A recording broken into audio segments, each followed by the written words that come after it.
Evening, y'all. Chief Prepper here. I wanted to do this. Hopefully, it won't take too long. Right now on YouTube, you have people, screaming, "Oh my God!" Their Chicken Little nuclear war, World War III. We're in it. It's happening. It's the end of the fucking world. You got other people who are at the opposite end of that scale. What I would say is what I've been saying. You need to prepare for World War III, but I don't know. I don't know if it's going to be nuclear. I hope not, but but if it is, then you're down to the three choices. You're dead at blast point. You're dead from radiation sickness. There is a fourth point. You're either in a safe zone or you walk into a not safe area and then you die from radiation sickness. But those are really your four issues with nuclear shit. If it's EMP, then anything you got hooked into the grid is fucked. So you really got to rethink your backup power generation systems. So I'm getting ready to put 2 refrigerators on universal power supplies, which may filter whatever surge comes, may not. All right. I just commented on John's Prepper Nation about be mindful of what you spend your money on. I got almost $5,000, maybe $6,000 in solar generators. Basically, Blue 80 2,400 watt solar generators. I have 3 of them. Never used them. So my intent is to put 2 in pass-through mode as soon as I get the rack put together, the solar panels mounted, and get them up on something. Debating on the roof, but that typically causes you problems with your roof. So right now, I've got 2 4x4s out there, staked in the ground, and then I'm thinking about building a 2x4 system to hold the rack with the solar panels. And basically, if I can do that, and then take 2 large appliances off the grid to help with my electricity bill, but also to use my solar generators. 6,400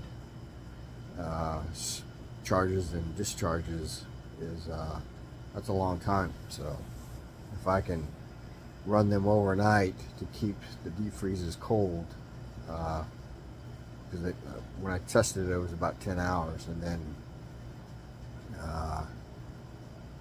get up in the morning and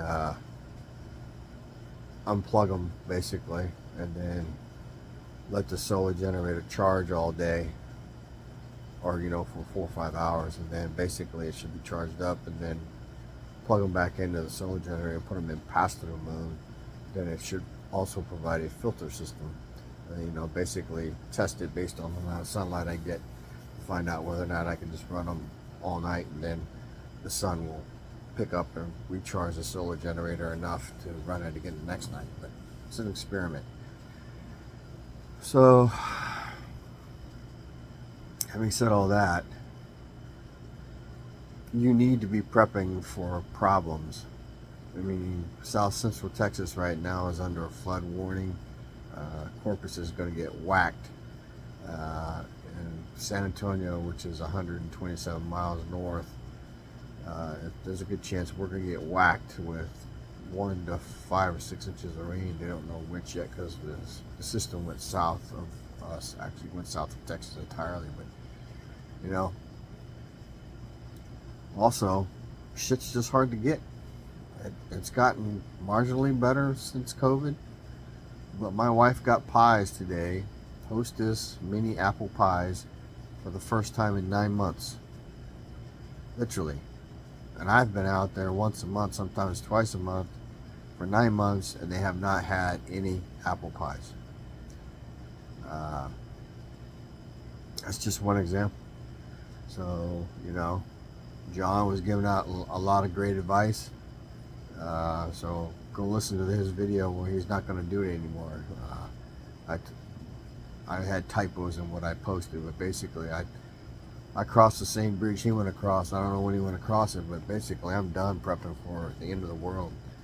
But you all need to prep for whatever your weather or emergencies are, or whatever your natural disasters are in your area. You know, Pacific Northwest or California earthquakes, volcanoes, tsunamis, you know, and up on the plain, you know, deep snow, flooding.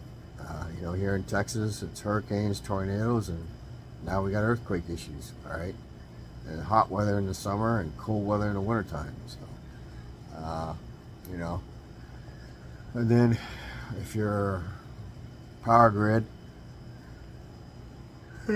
excuse me, it's like Texas, they suck at managing it. So they're talking 12 to 16% chance of blackouts in August.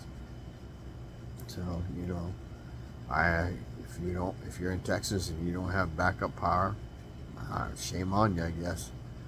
Especially if you got food and deep freeze or whatever, you know, then it's gonna go bad if you don't have a way to keep it going. So if you're prepped for your natural weather disasters, you know, 2 weeks to 6 months, because you know, Rockport, Hurricane Harvey, a year, most of those people didn't have commercial power.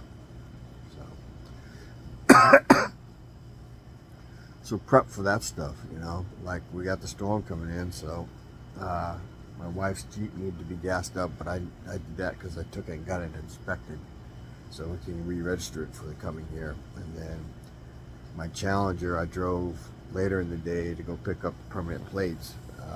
It was down to half the tank, but so her Jeep was half the tank, so we could have made it, but you know, we got weather coming in.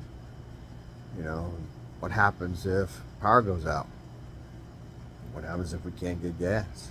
Now, I have plans, I have emergency supplies, but it doesn't change the fact that, you know, it could be an issue.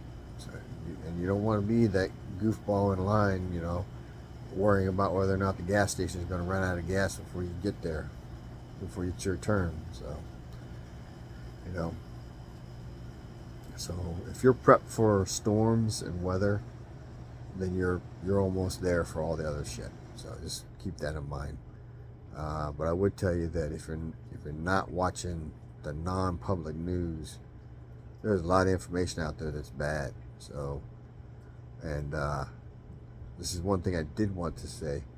I think Putin is smart enough to know that if he could wait till after the election, that maybe NATO, the U.S., and Russia will not go to war. Now, I don't know enough about the guy, but he's had plenty of opportunities to do it. So, maybe we'll get lucky and he won't. And if we're really lucky, Trump will make it between now and then to the election, and he will win the election, and then we'll get rid of these fucking idiots that we got in charge right now. Now, that is my hope. I have a lot of skepticism that that will happen. This is what I would tell you. If Trump makes it into office, and assuming he's not assassinated relatively quick, then that gives you more time to get ready for the impending, probably most likely, my opinion, the collapse of the US dollar and economy. So I would tell you all to make sure you research what is going to happen to your banknotes. Your banknotes are your loans on your cars, your house, credit cards, you know, all that shit. So I need to research that because I have a certain amount, more so now than I did before, but still find out what can be done, because I don't want the bank calling the note and then renegotiating the amount of money. So just because the dollar's been devalued. So that was something I would encourage you all to research too. Find out what the banks can do on loans with fixed interest rates when the value of the dollar has been decreased greatly. Because, you know, it's a thing. So this has gone longer than I expected.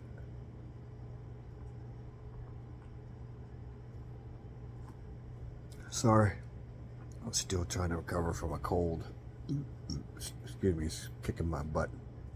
So, anyway, remember, information is knowledge and power. Live a little, prep a lot. Share love when you can. G Prepper, out.